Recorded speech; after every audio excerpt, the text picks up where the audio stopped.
Jadi ada perluasan lapangan tenaga kerja. Nah, itulah yang saya jalani sekarang dengan perusahaan, agar perusahaan sekarang ini mau menerima tenaga kerja untuk masyarakat lokal yang ber-KTP di Kabupaten Bekasi. Tidak domisili nih Pak. Baik. Saya mau yang ber-KTP. Selamat siang Pak Wakil Bupati Bekasi. Siap. Pak Dr. Asep Soeatmadja. Iya. Belum lama menjabat di Kabupaten Bekasi nih Pak ya? Iya Pak, baru 2 bulan. Baru 2 bulan aja. Tapi kita sudah melihat Pak Dr. Asep ini mengunjungi beberapa perusahaan dan fokus pada masalah ketenaga kerjaan. Bisa dijelaskan Pak, mengapa Bapak dan Pak Ade Kunang, Pak Bupati, fokus ke masalah tenaga kerja ini Pak? Ya, jadi alhamdulillah Pak Bupati menugaskan saya untuk roadshow ke tiap-tiap perusahaan. Jadi instruksi beliau, instruksi Pak Bupati Adi Kuswara Kunang. Karena program 100 hari kerja kita itu ada mengurangi angka pengangguran yang ada di Kabupaten Bekasi. Ada angkanya Pak dalam saat ini? Jadi begini, Kabupaten Bekasi itu mempunyai jumlah penduduk 3,2 juta. 3,2 juta, baik. Yang harusnya bekerja 2,2 juta. Usia produktif lah ya? Iya, tapi hari ini, sampai saat ini yang bekerja cuma 1,5 juta. Masih Jadi ada selisih. angka 8,81 angka pengangguran di kita. Baik. Nah itu tugasnya 700.000, ini tugas kita nih sekarang nih. Gimana caranya nih? Nah, itu. Karena di sisi lain Bekasi, Kabupaten Bekasi dikenal sebagai kawasan industri juga. Ya betul, makanya saya roadshow, biarinlah capek juga, saya jalan setiap hari, seminggu 3 kali, karena kan ada pekerjaan kantor juga yang memang harus saya kerjakan. Jadi saya jalan Senin, Rabu, Kamis. Pak. Ya Selasa dan Jumatnya saya konsentrasi menerima tamu. Ya kalau menerima tamu saya habis dari perusahaan, jam 1 saya langsung menerima tamu Pak. Nah, jadi semuanya cover. Sejauh ini Pak, kalau Pak Dr. Asep melihat masalahnya di mana Pak sampai masih ada selisih ini Pak? Jadi gini, satu adalah ya karena saya baru 2 bulan ya. Satu adalah komunikasi yang kurang. Jadi mungkin job fair-nya itu cuman 1 tahun sekali. Oh, baik. Coba kalau besok mau kita tambah anggaran ke Dinas Tenaga Kerja, bisa 1 tahun 7 kali per dapil, kan bisa saja. Nah, jadi ada komunikasi antara pemerintahan dengan pengusaha di Kabupaten Bekasi, itu yang penting. Yang kedua, kenapa saya harus turun ke perusahaan-perusahaan? Saya juga harus tahu, kita juga pemerintahan, di satu sisi kita meminta perluasan, karena saya ini jalan berdasarkan Perbu nomor 9 tahun 2019. Waktu itu memang Pak Bupati Eka abang saya Pak. Jadi ada perluasan lapangan tenaga kerja.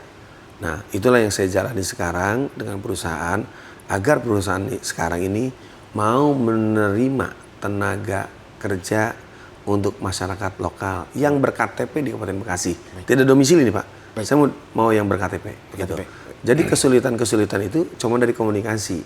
Makanya saya jalan ke perusahaan-perusahaan, sekarang saya sudah tahu, dari kurang komunikasi yang mengakibatkan akhirnya ada daya saing dari luar, apalagi online. Akhirnya masyarakat yang di luar Bekasi bisa langsung. Tapi dengan masuknya saya jalan yang diinstruksikan oleh Pak Bupati untuk menyerap tenaga kerja lokal, ini kita bisa bicara dengan perusahaan. Kalau bisa coba kita ngobrol dulu sama kepala dinas kesehatan, dinas tenaga kerja, kita ngobrol dulu. Dibutuhkan berapa? Alhamdulillah tadi satu perusahaan udah nerima 200. Satu perusahaan nih tadi. Ya, jadi ada, kalau kita langsung turun ke bawah kita ngeliat, ini kenapa kosong? Ini yang saya butuhkan Pak Wakil Bupati. Kita sangat membutuhkan tenaga kerja, ada 200 operator yang kita perlukan. Ya alhamdulillah. Saya jalan sekarang sudah hampir 8 perusahaan ya? 10? Hari ini 10 perusahaan. 10 perusahaan. Itu saya kumpulin Pak. 10, 5, 20, 25. Saya kumpulin dulu. Nanti teknisnya biarkan nanti di Dinas Tenaga Kerja dan tim staf khusus Pak Bupati. Kan ada. Biar Pak Bupati dia ngatur nanti. Yang penting saya cari aja dulu sekarang. pihak perusahaan tanggapannya bagaimana Pak? Kalau Pihak perusahaan sampai sekarang nih Pak, alhamdulillahnya baru kali ini didatangi oleh kepala daerah. Oh. Ya, alhamdulillah Pak, belum pernah kepala daerah datang Pak. Jadi emang mindsetnya gini, saya lihat itu memang ada kritikan ke saya. Kenapa nggak dipanggil saja HRD? Yeah. Tapi kalau kata saya, gitu ya? Iya nggak capek. Tapi kata saya kalau orang nggak capek pasti dapatnya dikit lah. Tapi kalau kita capek kayaknya terbayar. Baik. Akhirnya saya siap turun ke bawah, mengunjungi tiap-tiap perusahaan seneng dia bisa bicara efek global kita dok karena ada kebijakan Donald Trump. Akhirnya kita nggak ngasih banyak dok. Oh iya nggak apa-apa. Nggak apa-apa 10 juga nggak apa-apa. Toh ada 7.000 perusahaan. Nah kita jadi tahu. Misalnya yang saya datangin perusahaan China kan gebrepek tuh. Alhamdulillah Pak. Saya siap PT Alven, saya siap 20. PT yang tadi saya datang PT apa? Email apa? Media. Alhamdulillah Pak, AC itu sangat dibutuhkan di Kabupaten Bekasi karena kan daerah tropis. Insya Allah Pak, saya siap 200. Insya Allah di Juni Juli, Insya Allah kita 1.000 Pak di daerah Cibitung. Yang penting satu, Pak, saya ingin dijaga ya kan mereka kan gimana pun mereka kan bekerja di sini kan orang asing. Sedangkan kita kan butuh investasi, butuh investor hari ini. Dan alhamdulillah ada beberapa perusahaan juga yang memang mau melebarkan sayap. Jadi ngebesarin. Ada yang 1 hektar, ada yang 8 hektar, ada tuh. Dia minta perizinannya Pak, saya dipermudah dan saya yakinkan. Insya Allah perizinan akan dipermudah sesuai dengan aturan yang ada dan barterannya ya karyawan harus diterima. Misalnya 8 hektar sampai luas banget ya minimal 1.000 waktu saya gituin. Oh siap Pak, siap. Mereka pada siap, ininya antusias. Karena di banyak kabupaten lain, di Pemda lain juga punya kawasan industri. Mereka pasti juga bersaing juga untuk mendatangkan investor. Iya pasti. Berarti ini tantangannya juga. Jadi gini. Di tengah situasi global yang kayak gini, bagaimana Pak? Jadi begini Pak. Pemda Kabupaten Bekasi ini. Saya itu harus menjaga investasi yang ada di Kabupaten Bekasi. Kalau bisa nambah. Kalau bisa nambah. Makanya tadi saya bicara dengan PT itu yang AC. PT apa namanya? Media. Kalau bisa teman-teman yang dari China bawa ke sini untuk berinvestasi di Kabupaten Bekasi. Wah, dia senang banget. Karena dia juga besok akan ada membesarkan sampai menerima 1.000 karyawan. Kata dia nanti bulan Juni. Cuman ada permasalahan sedikit terkait perizinan. Ini insya Allah saya akan bicarakan dengan Pak Bupati. Kita tidak mau adanya yang main-main, yang gimana-gimana. Yang penting datang ke Kabupaten Bekasi, tenaga kerja harus masyarakat lokal Kabupaten Bekasi. Baik. Bicara tentang tenaga kerja pasti kaitannya dengan pendidikan Pak.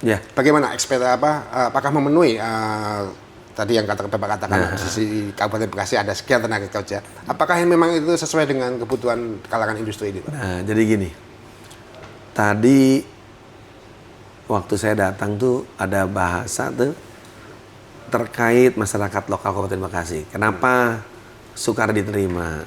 Iya. Karena mitosnya ini gitu ya. Mitosnya karena satu ya mungkin karena pribumi entah gimana. Tapi saya pastikan dengan perusahaan tadi.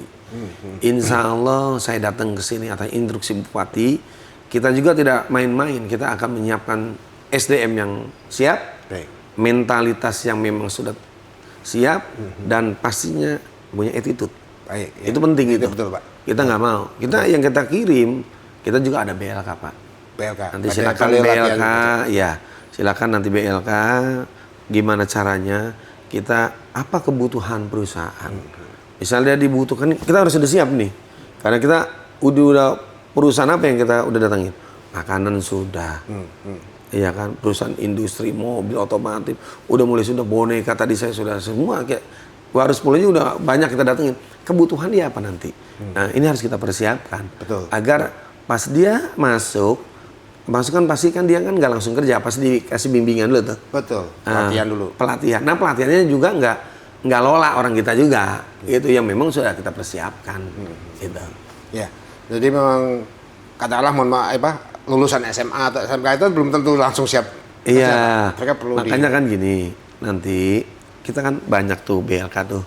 Ya. BLK yang punya kita juga banyak tuh. Yang sudah terlatih kan banyak yang pada nganggur. Banyak yang pada belum kerja kan. Ya.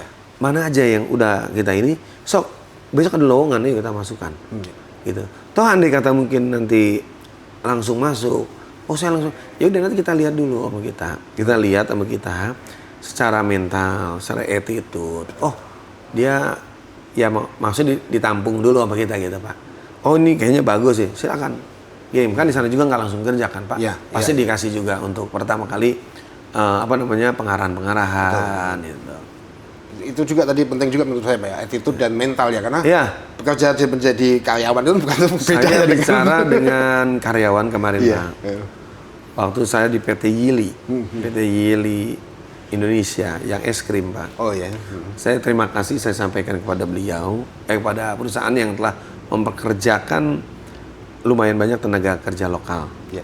Dan saya bicara dengan beliau nanti dengan karyawan, kata saya, bekerjalah dengan baik, bekerjalah dengan hati. Karena saya yakin PT Yili itu kan semua kesehatan terjamin, semua terjamin. Karena tinggal kita benarnya saja. Karena dibanding kita nanti kita sebentar-bentar ngeritik, akhirnya perusahaan bangkrut, akhirnya kita jadi nggak kerja, mau ngomong apa? Ya udah kita ikutin saja. Kata yang penting gimana cara kita bertahan hidup. Dan ada kewajiban, perusahaan punya kewajiban, kita juga punya hak, ayo kita obrolkan. Kita bicarakan. Jadi saya ini, kita ini Pak Ade dan Asep ini sekarang Bupati dan Wakil Bupati harus menjaga investasi yang ada di Kabupaten Bekasi. Betul. Jangan daripada hengkang ke daerah. Nah, kalau bisa tambah. Kalau bisa nambah. Gitu. Baik Pak Wabub, tadi bicara tentang tenaga kerja berarti kan butuh juga suplainya ya, katakanlah sekolahnya gitu ya. Iya, vokasi. Pendidikannya mesti disesuaikan juga supaya outputnya nanti. Bagaimana Pak ini upayanya? Itu PR kita Pak dengan tim khusus Bupati dan Disnaker nanti. Kita ada pembicaraan khusus dengan mereka, nanti kita akan rapat. Jadi saya seminggu jalan, hari Jumat kita laporan. Evaluasi. Besok hari Jumat kita evaluasi lagi. Nanti, itu tinggal pemetaan. Terkait pendidikan, terkait kejuruannya, terkait apa. Nanti sampai saat ini belum ada Pak. Belum ada kita namanya. Yang penting ada dulu kuotanya. Setelah ada kuotanya, baru kita berbicara dengan BLK. Siapa aja kemarin yang sudah latihan, yang sudah ikut dengan bahan latihan kerja, benar nggak? Terus ya kalaupun misalnya ada LPK yang memang sudah mapan, tidak ada pungutan, dia hanya bisa mengambil dari P management. Ini nggak ada pungutan Pak. Iya. Saya tekankan ini tidak ada pungutan. Pak Bupati Ade mengatakan jangan pernah ada pungutan, ini nggak akan ada pungutan. Nanti benar-benar nanti kita evaluasi, gitu Pak. Targetnya gimana Pak untuk target program ini? Apakah setahun atau 6 bulan ke depan bagaimana? Begini Pak, walaupun ini target 100 hari program kerja Pak, tapi tidak salahnya lah saya jalan Pak. Yang penting sekarang gini, 8,82% angka pengangguran. Di Jawa Barat, di nasional 4%. Di Jawa Barat 6%.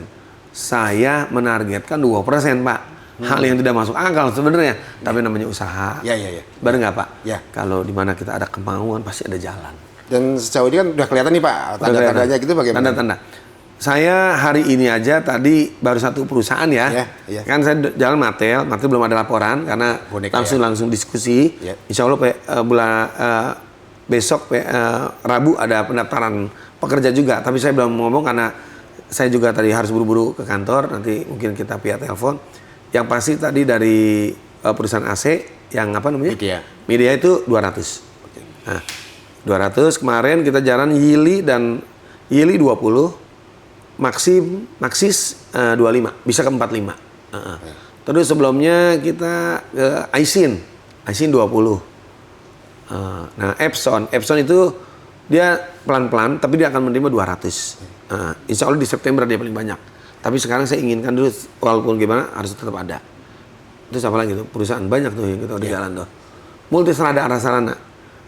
Walaupun dia produknya dia ke Amerika, saya minta dengan kerendahan hati, kata saya, mohon kiranya ada penyerapan tenaga lokal. Ya Pak, insya Allah kita di angka 10-20 kita siapkan.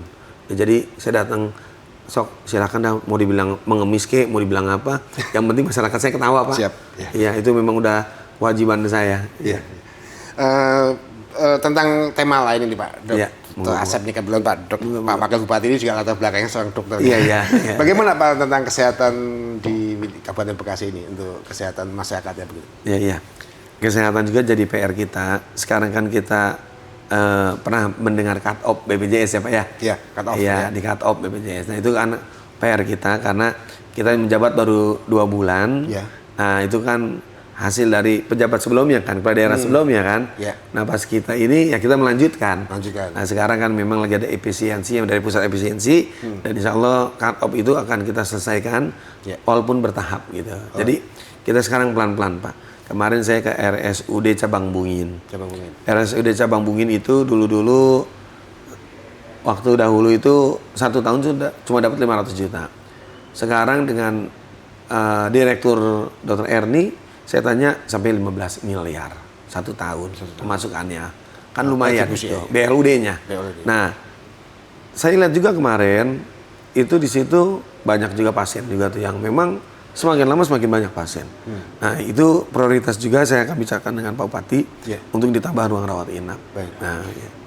Nah, perbandingan jumlah penduduk dengan luas wilayah dengan jumlah fasilitas kesehatannya bagaimana? Ya, kalau jumlah penduduk dengan fasilitas masih kurang Pak. Masih kurang Pak. Ya, karena puskesmas baru ada 44. Tapi kan ada klinik swasta juga yang bekerja sama dengan BPJS. Yang memang klinik juga nanti dengan puskesmas juga ya komunikasinya rutin. Klinik juga di bawah pengawasan dinas kesehatan.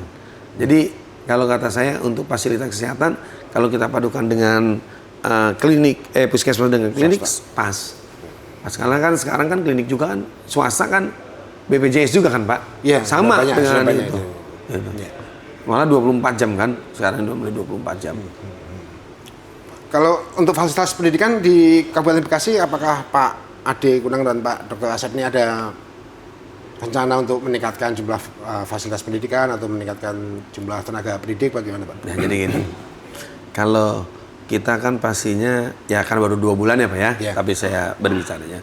Kita kan pastinya setiap tahun kan penerimaan siswa baru tuh selalu bermasalah. SMP ya? Iya, berdasarkan zonasi. Zonasi itu kan waktu zamannya COVID tuh kan sebenarnya kan. Zonasi. Dan sekarang pun masih berlaku zonasi. Itu nggak PR buat kita. Kalau kayak SMP mungkin bisa clear di kabupaten. Tapi kalau SMA kan clear ke provinsi. Provinsi betul ya. Nah itu PR ke kita. Mudah-mudahan Pak Bupati dengan Pak Dedi nanti ada pembicaraan khusus. Baik. Apakah ini akan kembali ke zaman dahulu? Iya. Apakah kayak gimana gitu? Karena kan zonasi kadang-kadang satu perumahan emang jaraknya jauh ya nggak masuk. Padahal satu perumahan. Iya. Beda kampung tapi dia jaraknya dekat. Kecamatannya karena dia ini. Kecamatannya udah beda. Kecamatan udah beda, tapi dia dekat gitu Pak. Gitu. Karena di ujung. Ya, nanti mudah-mudahan Pak Bupati dah yang menyelesaikan. Ya, jadi memang tugasnya Pemkab lebih fokus ke SD dan SMP-nya Pak? SD, SMP, SMA juga fokus Pak. Oh SMA juga? Tetap SMA fokus. Cuman kan kalau SMA biasanya kan dari provinsi. Tapi kan tetap permasalahan ada di Kabupaten Bekasi kan Pak. Tetap kita gimana pun nanti tetap kita akan turun Pak. Baik. Tadi Pak, selain dalam 100 hari kerja ini Pak Bupati dan Pak Wakil Bupati ini apa Pak selain tenaga kerja dan tadi yang sudah dijelaskan, apalagi yang menjadi fokus Bapak Ade dan Pak Asep? Ya. Fokus mungkin nanti Bapak Bupati kali Pak ya. Kalau saya kan memang Bupati menugaskan saya terkait kesehatan, terkait tenaga kerja, pertanian. Nah, mungkin bisa. Mungkin yang lain-lain kan Bupati kayak sampah. Memang Bupati lagi jalan. Bangli, ya sekarang kan lagi banyak digalakan oleh beliau kan, dan yang lain-lain lah mungkin nanti silakan ke Pak Bupati mungkin yang lebih ini lagi lah. Gitu kalau saya mau Bapak nanyakan terkait kesehatan, tenaga kerja, pertanian, monggo saya jawab sampai tuntas. Satu lagi nih Pak kita pengen tahu nih profil Pak Wakil Bupati ini dari seorang profesional di bidang kesehatan terjun ke politik ini bagaimana ceritanya nih Pak Dr. Asep? Ya, keluarga saya memang terakhir dari orang tua seorang politik Pak. Oh, iya? politisi. Politisi. Walaupun bapak saya itu cuma kepala desa. Oh, politisi tingkat desa ya? Tingkat desa. Di desa apa Pak? Desa Waluya Pak. Cikarang Kecamatan? Utara. Oh, Cikarang Utara. Ya, baik. Jadi orang tua saya itu kepala desa. Nah, itu udah biasa lah Pak. Ya nyalon-nyalon gitu. Terus kakak saya JEK kepala desa juga. Terus ketua DPRD, wakil bupati dan nyampe bupati. Iya, dan sekarang adik saya juga kepala desa juga kan. Kalau dia di sana Pak, melanjutkan Bapak ya? Iya, dia kepala desa. Nah, tahun 2017 saya nyalon anggota DPRD dan terpilih. Itu dari Partai Golkar. Kabupaten. Ya. Kalau sekarang saya dari Partai Buruh. Partai Buruh. Iya. 2017 jadi anggota Dewan sampai 2022 ya? Iya. Kemudian pilkada lagi? Pileg lagi? Iya. Oh, masuk lagi? Masuk RI, nggak dapet Pak. Oh, naik kelas. RI naik kelas nggak dapet. Ya. Nggak dapat. Nah, saya pilkada dapet. Oh, gitu. Iya. Tapi tadi Pak, dari profesi di bidang kesehatan terus masuk ke politik ini apa yang waktu itu yang Jadi gini, kalau di kedokteran kan tuh untuk menyimpulkan suatu penyakit ada anamnesa, tanya jawab. Ya. Setelah anamnesa kita lihat apakah ada pemeriksaan penunjang. Pemeriksaan penunjang itu kayak lab. Oh ya. Misalnya orang ini sakit demam, demamnya kenapa nih? Apakah Cek DBD? lab dulu. Cek lab dulu. Ya. Hal ini dengan pemerintahan juga sama Pak. Oh gitu ya. Menganalisa suatu permasalahan, ya kita lihat ini jadi permasalahannya apa, dan akhirnya membuahkan satu kesimpulan. Baik. Jadi tidak jauh berbeda sih. Karena yang datang masyarakat biasanya mengeluh kan. Betul. Aduh gimana ya saya sakit gini. Mengeluh kan. Sama halnya dengan saya dokter, masyarakat datang mengeluh. Ya. Jadi step-stepnya ini hampir sama, cuman yang sama. satu lebih ke Profesi. profesi ini deh. Sekarang masih jalan profesi di dokternya Pak? Dengan panggilan Pak. Oh lebih banyak. Oh iya. Iya, praktik dengan panggilan. Oh, Karena iya, kan iya. masih ada pasien-pasien juga. Iya. Gitu. Jadi saya itu dengan perjanjian. Oh, jadi perjanjian. misalnya saya pengen diperiksa oleh dokter Asep ya saya datang, gitu. Tapi gratis sekarang. Nggak bayar. Baik Pak Dr. Asep, mungkin ada pesan-pesan di penghujung bincang-bincang ini, ada pesan-pesan untuk warga Kabupaten Bekasi secara umum mungkin. Ya. Ya. Assalamualaikum warahmatullahi wabarakatuh. Saya Wakil Bupati Kabupaten Bekasi, Dr. Asep Suryatmaja. Pastinya untuk masyarakat Bekasi tetap semangat. Insya Allah Pak Bupati, Pak Ade Kuswarakunang dan saya bekerja keras untuk kemajuan Bekasi. Kita punya tagline bangkitkan PAD-nya, majukan ekonominya, dan akhirnya masyarakat kita menjadi sejahtera.